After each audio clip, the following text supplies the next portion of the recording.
Well, the media fawning over Nancy Pelosi's return as House Speaker.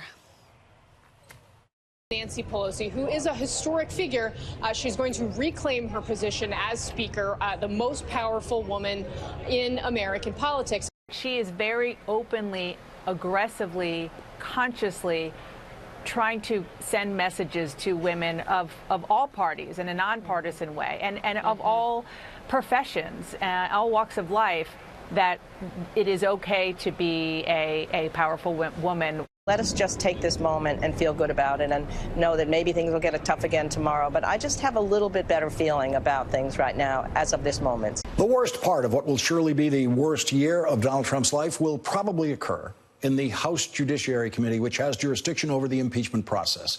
That soundbite got a chuckle out of Anthony Scaramucci, former White House communications director. He was a communications director for, I think, 15 minutes. Also, he wrote the book, Trump, the Blue-Collar President. Just destroyed my entire federal career right there, right? I'm kidding. It was 11 days. Well, listen, you could People also know, say, Anthony. Hey, know. listen, you could also say 954,000 seconds if you want to make your friend feel a little bit better. That's true. Well, I'll tell you what, I said you'll be back there on some level. But what do you think about what he just said? The reason I'm laughing is that when you watch those shows, I mean, I know people are going to be upset when I say this, but at least we offer a fair and balanced perspective. You bring liberals on the show and you hash it out with them. It's nonstop one way on those shows, so it's just ridiculous. Mm-hmm. But Speaker Pelosi, that was very predictable. The best line that I've heard about her ever, was from her daughter, where she said, my mom can cut your head off and you don't even realize it. Right. That's how ruthless she is. And so, you had to bet on her being the speaker. Will this be the worst year of the But I'll tell you something, I do admire her for one thing. When the chips were down and you needed her on the TARP situation, she came across the aisle and she got that deal done for Secretary Paulson and President Bush. So you have to call strikes and balls the way they are. Okay, so she and Chuck Schumer reportedly going to go over to the White House today. They're going to be talking about reopening the government. The president has already made it clear, you know what, I'm probably going to veto that if there's no wall funding. She said a wall is immoral. So if she gave any money, she'd be caving.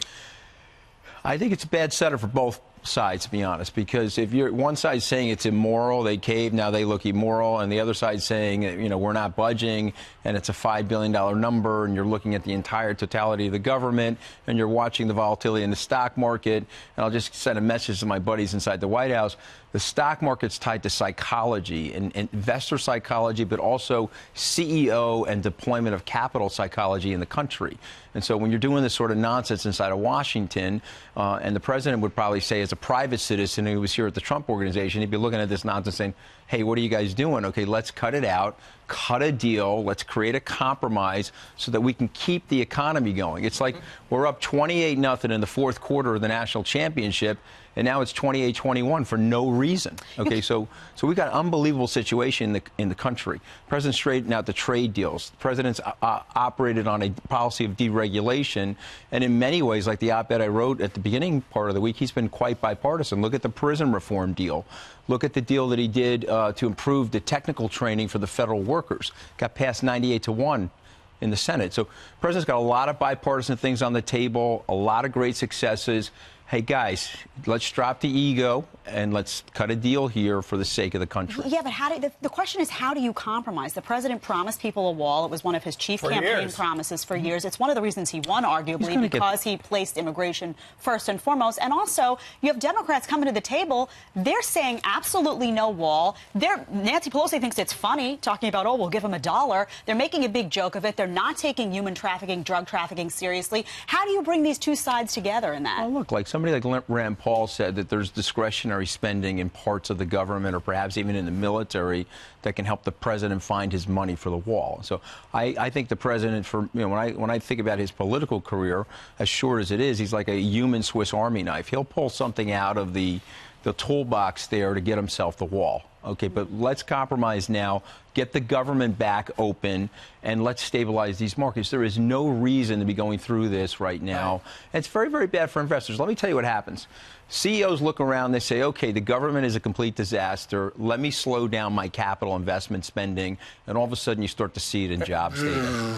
Start seeing it in jobs data. Let's not do that. It's not a necessary thing to do to the country right now, over $5 billion. Job number comes out 1 hour from right now.